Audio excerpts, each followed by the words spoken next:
கிறிஸ்துவில் பிரியமானவர்களே, இயேசு ஜெப ஐக்கிய சபை மூலமாக உங்களை கிறிஸ்துவின் பிறப்பின் மகா மகிழ்ச்சியான இந்த நாளில் நாங்கள் உங்களை வாழ்த்துகிறோம். உலக இரட்சகராகிய இயேசு கிறிஸ்து உங்கள் இருதயங்களிலே சந்தோஷத்தையும் ஆசீர்வாதத்தையும் கொடுப்பாராக. ஆமென். கர்த்தருக்குள் பிரியமானவர்களே, கிறிஸ்துமஸ் பண்டிகை குறித்து, கிறிஸ்துமஸ் பண்டிகையின் முக்கியத்துவத்தை குறித்தும், இயேசு உலகத்தில் மனிதனாக ஏன் பிறந்தார் என்பதை குறித்தும் இச்செய்தியின் மூலமாக உங்களுக்கு அறிவிப்பதில் நான் மிக்க மகிழ்ச்சி அடைகிறேன். கர்த்தருக்குள் பிரியமானவர்களே, லூக்கா 2ஆம் அதிகாரம் 10-11 மூலமாக நாம் இவ்வசனத்தை வாசிக்க முடியும். தேவதூதன் அவர்களை நோக்கி, பயப்படாதிருங்கள், இதோ எல்லா ஜனத்துக்கும் மிகுந்த சந்தோஷத்தை உண்டாக்கும் நற்செய்தியை உங்களுக்கு அறிவிக்கிறேன் என்று தேவதூதன் சொல்லுவதை இங்கு லூக்கா 2ஆம் அதிகாரத்தில் நாம் வாசிக்கிறோம். அது மட்டுமில்லாதபடி லூக்கா 2ஆம் அதிகாரம் 11ஆம் வசனத்திலே வாசிக்கும் போது, இன்று கர்த்தராகிய கிறிஸ்து என்னும் இரட்சகர் உங்களுக்கு தாவீதின் ஊரிலே பிறந்திருக்கிறார் என்று இங்கே நாம் வாசிக்கிறோம். எனக்கு அருமையானவர்களே, கிறிஸ்து என்னும் இந்த இரட்சகர் கிறிஸ்து யார் என்பதை குறித்து நாம் வேதத்திலே தியானிப்போமேயானால், வேதவசனம் நமக்கு மிக்க தெளிவாய் பதில் சொல்லுகிறது. இந்த கிறிஸ்து யார் என்று. எனக்கு அருமையானவர்களே, யோவான் சுவிசேஷம் 1ஆம் அதிகாரம் 1-2 நாம் வாசிக்கும் போது இது மிக தெளிவாய் நமக்கு அறிவிக்கப்பட்டிருக்கிறது. ஆதியிலே வார்த்தை இருந்தது, அந்த வார்த்தை தேவனிடத்தில் இருந்தது, அந்த வார்த்தை தேவனாய் இருந்தது என்றும் நாம் இங்கு வாசிக்கிறோம். அவர் ஆதியிலே தேவனோடு கூட இருந்தார் என்றும் இங்கு எழுதப்பட்டதை நாம் வாசிக்கிறோம். ஆதியிலே வார்த்தை இருந்தது என்று சொல்லும்போது, அந்த வார்த்தை எப்படி மாமிசமானது, எப்படி இந்த பூலோகத்துக்கு வந்தது, அதற்கும் கிறிஸ்துவின் பிறப்புக்கும் சம்பந்தம் என்ன என்று பார்க்கும்போது வேதம் மிகுந்த தெளிவாய் பதில் சொல்லுவதை குறித்து நாம் வாசிக்க முடியும். மத்தேயு எழுதிய சுவிசேஷம் 1ஆம் அதிகாரம் அதில் நாம் வாசிப்புமேயானால் 18 முதல் 21ஆம் வசனம் வரை இவ்விதமாக எழுதப்பட்டதை நாம் வாசிக்க முடியும். இயேசு கிறிஸ்துவுடைய ஜனனத்தின் விவரமாவது, அவருடைய தாயாகிய மரியாள் யோசேப்புக்கு நியமிக்கப்பட்டிருக்கையில் அவர்கள் கூடி வரும் முன்னே அவள் பரிசுத்த ஆவியினாலே கர்ப்பவதியானாள் என்று காணப்பட்டது. 19ஆம் வசனம், அவள் புருஷனாகிய யோசேப்பு நீதிமானாய் இருந்து அவளை அவமானப்படுத்த மனமில்லாமல் இரகசியமாய் அவளை தள்ளிவிட யோசனையாய் இருந்தான் என்றும், 20ஆம் வசனம், அவன் இப்படி சிந்தித்துக் கொண்டிருக்கையில் கர்த்தருடைய தூதன் சொப்பனத்திலே அவனுக்கு காணப்பட்டு, தாவீதின் குமாரனை ஆகிய யோசேப்பே, உன் மனைவி ஆகிய மரியாளை சேர்த்து கொள்ள ஐயப்படாதே, அவளிடத்தில் உற்பத்தி ஆயிருக்கிறது, பரிசுத்த ஆவியினால் உண்டானது, அவன் ஒரு குமாரனை பெறுவான், அவருக்கு இயேசு என்று பெயரிடுவாயாக, ஏனெனில் அவர் தமது ஜனத்தின் பாவங்களை நீக்கி அவர்களை ரட்சிப்பார் என்று சொல்வதை நாம் இங்கு வாசிக்கிறோம். எனக்கு அருமையான தேவச்சனமே, இயேசு கிறிஸ்து பூலோகத்துக்கு வருவதற்கு முன்பாகவே அவரை குறித்து எல்லா காரியங்களையும் அங்கு கொடுக்கப்பட்டதை நாம் பார்க்கிறோம். அது மட்டுமல்லாதபடி ஆதியிலே வார்த்தை இருந்தது என்று சொல்லி யோவான் 1:1 நாம் வாசிக்கும் போது, அதே யோவான் சுவிசேஷத்திலே அவர் மாமிசம் எப்படி வந்தது என்பதை குறித்தும் நாம் இங்கு மத்தியிலே வாசித்தோம். அது மட்டுமில்லாதபடி அது எவ்விதமாக அந்த வார்த்தை மாமிசமாகுது என்பதை குறித்து பார்க்கும்போது, யோவான் 1:14 அந்த வார்த்தை மாமிசமாகி கிருபையினாலும் சத்தியத்தினாலும் நிறைந்தவராய் நமக்குள்ளே வாசம் பண்ணினார். அவருடைய மகிமையை கண்டோம். அது பிதாவுக்கு ஒரே பேரானுடைய மகிமைக்கு ஏற்ற மகிமையாகவே இருந்தது என்று சொல்லப்பட்டிருக்கு. எனக்கு அருமையானவர்களே, இயேசுடைய பிறப்பு ஒரு அற்புதமானது, அது அதிசயிக்கக்கூடியது என்பதை குறித்து இங்கே நாம் பார்க்கிறோம். வார்த்தை மாமிசமானது என்று பார்க்கும்போது அந்த மாமிசம் எவ்விதமாக உற்பத்தி ஆனது என்பதை குறித்து தெளிவாய் மத்தேயு 1:18 முதல் 21 சொல்லுவதை பார்க்கிறோம். இவைகள் எல்லாம் முன்கூட்டியே அறிவிக்கப்பட்டது என்று பார்க்கிறோம். இதில் முக்கியமாக கவனிக்க வேண்டுமேயானால் தீர்க்க தரிசன வசனங்களாய் காணப்படுவதை பார்க்கலாம். அதுவும் ஒரு வார்த்தையே. தூதன் வார்த்தையின் மூலமாகவே பேசினான் என்று பார்க்கிறோம். அப்பொழுது அந்த தீர்க்க தரிசனம் சொல்லும்போது, கர்த்தருடைய பிறப்பை குறித்து சொல்லும்போது அது ஆனா பெண்ணா என்று அறிவிக்கப்பட்டது. தெளிவாய் அறிவிக்கப்பட்டது ஆனா பெண்ணா என்பதை. இரண்டாவது பார்க்கும்போது பெயரை குறித்து நிதானமாய் தெளிவாய் அறிவிக்கப்பட்டது இயேசு கிறிஸ்து என்று. மூன்றாவது நாம் பார்க்கும்போது பாவ மன்னிப்பை குறித்து அறிவிக்கப்பட்டிருக்கிறது என்பதை பார்க்கிறோம். எனக்கு அருமையானவர்களே, எவ்வளவு தெளிவாய் ஆண்டுடைய வார்த்தை நமக்கு வெளிப்படுத்தியிருக்கிறது கிறிஸ்துனுடைய பிறப்பை குறித்து என்று நாம் பார்க்கிறோம். அது மட்டும் இல்லாதபடி இங்கு மத்தேயு 1:22 வாசிக்கும் போது, தீர்க்கதரிசியின் மூலமாய் கர்த்தரால் உரைக்கப்பட்டது நிறைவேறும்படி இதையெல்லாம் நடந்தது என்று பார்க்கிறோம். தீர்க்க தரிசனமாய் சொல்லப்பட்ட வார்த்தை இதோ 1:23 அவன் இதோ ஒரு கன்னியை கர்ப்பவதியாகி ஒரு குமாரனை பெறுவான், அவருக்கு இம்மானுவேல் என்று பெயரிடுவார்கள் என்று சொன்னார். இம்மானுவேல் என்பதற்கு தேவன் நம்மோடு கூட இருக்கிறார் என்று அர்த்தம். அல்லேலூயா.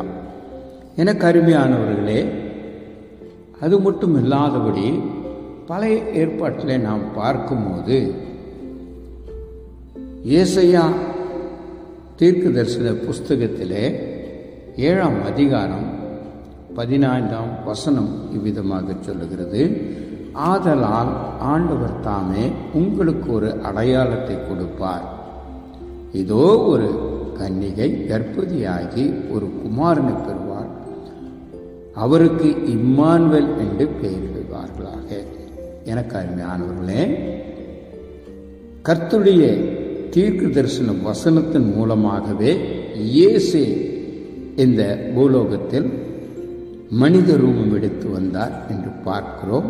அது வார்த்தையாய் இருந்த தேவன் மாமிசமாக மாற்றப்பட்டு இயேசு என்னும் உடலிலே வார்த்தை ஆகப்பட்டது.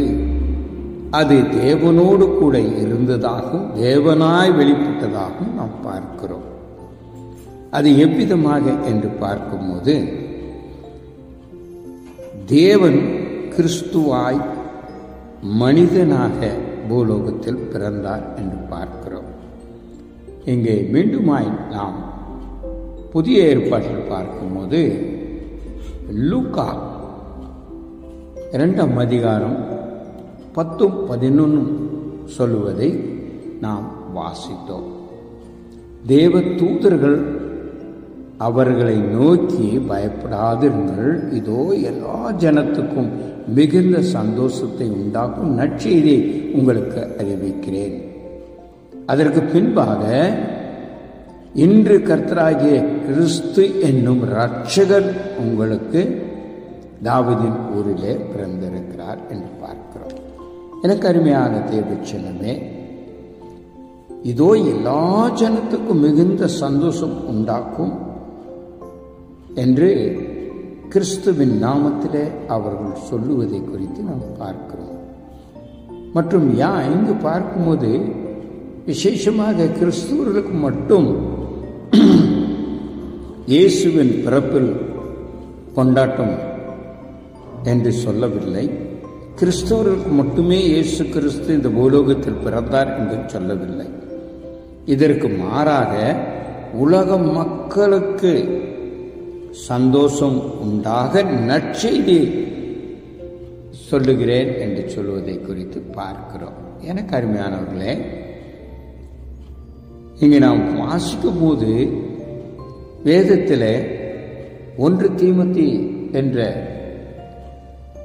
கடிதத்தை நாம் வாசிக்கும் போது 1 தீமோத்தேயு 3ஆம் அதிகாரம் அதில் 16ஆம் வசனம் இப்படி பவுல் அங்கு தீமோத்தேயுக்கு சொல்லக்கூடிய வசனத்தை நாம் வாசிக்க முடியும்.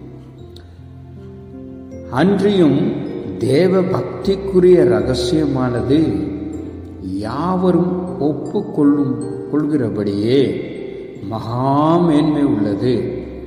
தேவன் மாமிசத்திலே வெளிப்பட்டார், ஆவியிலே நீதி உள்ளவர் என்று விளங்கப்பட்டார், தேவ தூதர்களால் காணப்பட்டார், புறஜாதிகளிடத்திலே பிரசங்கிக்கப்பட்டார், உலகத்திலே விசுவசிக்கப்பட்டார், மகிமையிலே எடுத்து கொள்ளப்பட்டார் என்று பார்க்கிறோம். எனக்கு அருமையானவர்களே, வேதத்திலே நாம் வாசிக்கும் போது அங்கே வாசிக்கிறோம், இம்மானுவேல், தேவன் நம்மோடு கூட இருக்கிறார் என்று சொல்வதை குறித்து நாம் வாசிக்கிறோம். இந்த இம்மானுவேல் தேவன் நம்மோடு கூட இருக்க வேண்டுமேயானால் இன்றைய தினத்தில் இயேசு பிறந்த இந்த நாளை கொண்டாடக்கூடிய உங்களுடைய இருதயத்திலே அந்த இயேசு கிறிஸ்து பிறக்க வேண்டும். அல்லேலூயா. வெறும் பண்டிகை மற்றும் அல்லாதபடி இயேசு கிறிஸ்துவை தங்கள் உள்ளத்திலே ஏற்றுக்கொள்ளும் போது அந்த தேவன் நம்மோடு கூட இருப்பார். அல்லேலூயா. கர்த்தருடைய பரிசுத்த நாமத்திற்கு மகிமை உண்டாவதாக. எரேமியா தீர்க்கதரிசன புஸ்தகத்திலே நாம் வாசிக்கும் போது, உன்னை ரட்சிக்கும்படி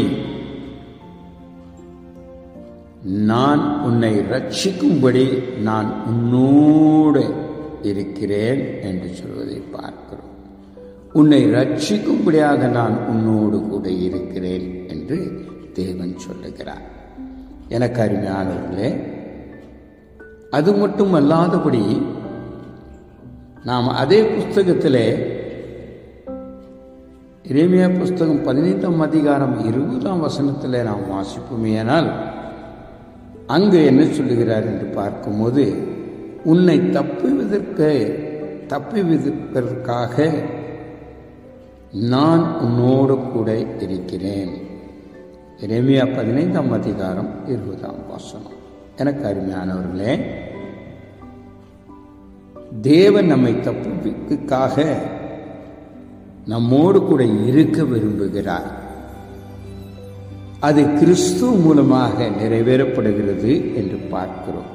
இந்த நல்ல நாளிலே இயேசுவின் பிறப்பை குறித்து பார்க்கும்போது இயேசு கிறிஸ்துவின் மூலமாக நமக்கு எல்லா விதத்திலும் ரட்சிப்பும் கிடைக்கும்.